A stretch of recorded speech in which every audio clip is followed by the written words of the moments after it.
Hola nuevamente muchachos, amigos míos. Este es el video número 4, ¿vale? Voy a hablar de dos temas, cadenas en los hidrocarburos e isomería. Y vamos a empezar, ¿vale? Vamos a leer algunos puntos importantes. Una cadena carbonada es una sucesión de átomos de carbonos unidos entre sí.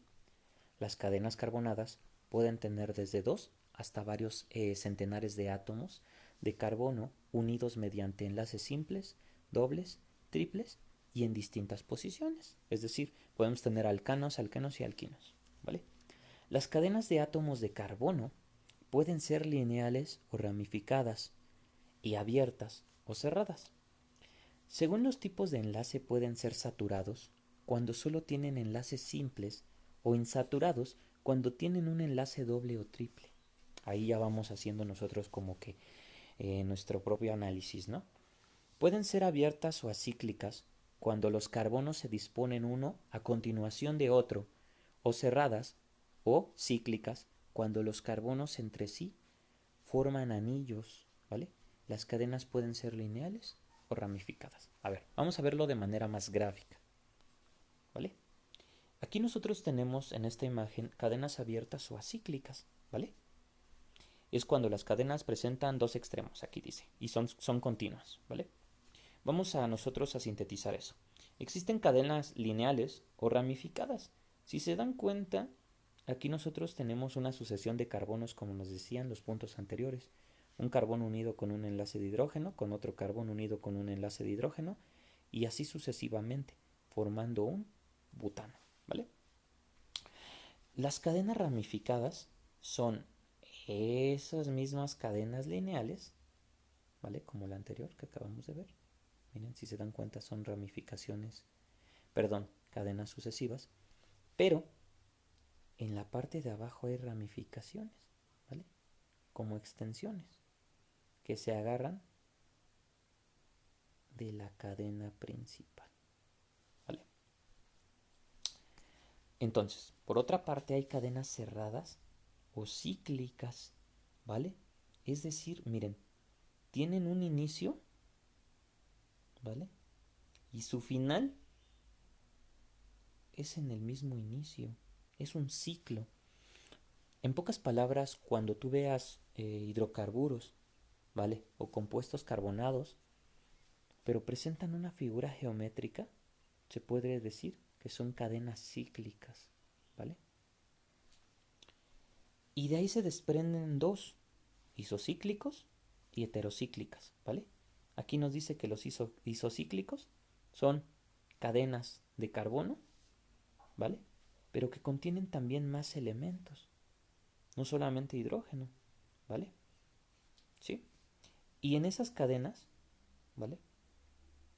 O en ese tipo de hidrocarburos, podemos tener en su interior, ¿vale? Otros elementos, ¿ok? Las cadenas heterocíclicas generalmente se encuentran sustituidas por otro elemento, como oxígeno, nitrógeno, azufre, ¿vale? Y la podemos representar de esta manera, ¿vale? Todas son derivadas de las cadenas cíclicas que tienen figuras geométricas y que tanto pueden tener en el interior como ramificaciones, elementos aparte del hidrógeno. Esta es la clasificación donde te explica de manera, ¿vale?, más desglosada a qué se refiere. Por ejemplo, hay hidrocarburos alifáticos que a su vez tienen saturados o insaturados. Los saturados solamente son los alcanos y los cicloalcanos y pueden existir lineales o ramificados. Y aquí unos ejemplos, ¿vale? Aquí hay cicloalcanos, como les había dicho, cuando usas la palabra ciclo, tienen esos hidrocarburos una forma de figura geométrica. Y aquí los hidrocarburos insaturados, los alquenos y los alquinos, que tienen doble y triple ligadura, como aquí los ejemplos nos lo muestran. Y los hidrocarburos aromáticos, que son bencenos principalmente, ¿vale? Toluenos, naftalenos, y son sustancias cancerígenas. Se les llama aromáticos porque tienen olores dulces característicos, ¿vale? Hasta ahí terminamos con lo que sería, ¿vale?, esa clasificación de hidrocarburos. Pero tenemos aquí una pequeña notita a la cual hay que hacerle mucho énfasis. Las propiedades físicas de los hidrocarburos cíclicos son muy parecidas a las de los acíclicos, pero la diferencia se encuentra en que el punto de ebullición y la densidad son más elevadas. Eso es muy importante porque en los videos que tú viste la semana pasada de YouTube decía que dependiendo el derivado del petróleo cambiaba el punto de ebullición y la densidad.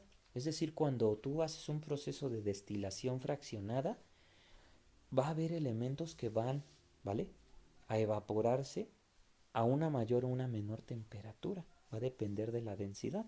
Entonces se podría decir que también ahí podríamos considerar qué tipo de hidrocarburo es, ¿vale? Para eso les sirve a los ingenieros petroquímicos. Y otro punto importante, los hidrocarburos cíclicos se nombran igual que los acíclicos, del mismo número de átomos de carbono, pero anteponiendo el prefijo ciclo. Ahí no sé si se acuerdan que había un compuesto que se llamaba butano, y si lo encuentras en figura geométrica de cuadro, se llamaría ciclobutano. Miren, el ejemplo que les digo, ¿vale?, es este que me pasé. Este de aquí es un butano, tiene 4 carbonos, pero si nosotros lo hiciéramos en forma de figura geométrica quedaría un cuadro, ¿vale? Quedaría un cuadro y se llamaría ciclobutano. A eso se refiere ese punto, ¿vale?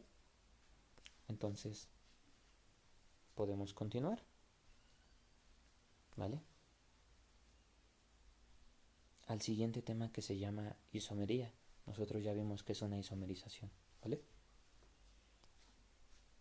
Isomería de cadena. Se distingue por la diferente estructura de las cadenas carbonadas. Un ejemplo de este tipo de isómeros son el butano y el 2-metilpropano. ¿A qué se refiere esto? ¿Vale? Si te das cuenta, ambos compuestos, ¿vale?, si tú los cuentas, tienen 4 carbones y 10 hidrógenos. En el caso del butano, cuenta sus carbones solitos. 1, 2, 3, 4. ¿Vale? Y del otro lado, el metilpropano tiene 1, 2, 3 y 4 carbones, ¿vale? Entonces coincidimos. Si te das cuenta, del lado izquierdo hay igual 10 hidrógenos y del lado derecho hay 10 hidrógenos. Cumple con la isomería, ¿vale? Lo único que cambia, si te das cuenta, es la estructura, amiguito, ¿vale?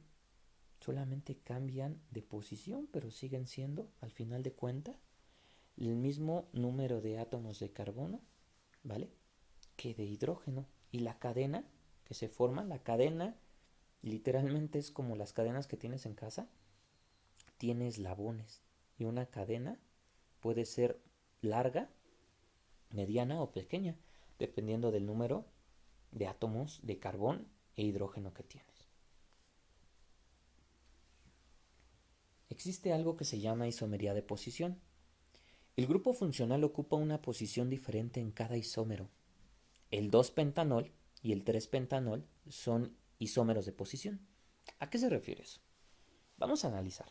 Si te das cuenta, todos tienen cadenas, es decir, tienen una secuencia, ¿vale? En este caso la secuencia no nos va a interesar mucho. Lo que sí nos va a interesar es en qué posición se encuentra el OH, que vendría siendo un alcohol, ¿vale? Si te das cuenta y empiezas a contar desde el lado izquierdo, tenemos un carbón y en el segundo carbón se encuentra el OH adherido, ¿vale? No sé si puedas tú visualizar eso. Y del otro lado igual tenemos un carbón, 2 carbones, y en el tercer carbón se encuentra la ramificación de OH. Entonces, dependiendo en qué número de cadena o en qué posición se encuentre el grupo funcional, ¿vale?, va a cambiar obviamente, ¿vale?, las propiedades físicas y químicas de nuestro compuesto. Porque si te das cuenta, al ser un isómero, En ambos casos de los ejemplos tenemos 5 carbones y 12 hidrógenos, ¿vale? Igual un oxígeno de cada lado, pero va a cambiar la posición en la que se encuentra el OH, ¿vale? A eso se refiere la isomería de posición. Ahora, isomería de función. El grupo funcional es diferente, ¿vale? El 2-butanol y el dietil-éter presentan la misma fórmula molecular, pero pertenecen a familias diferentes, alcoholes y éteres, ¿vale?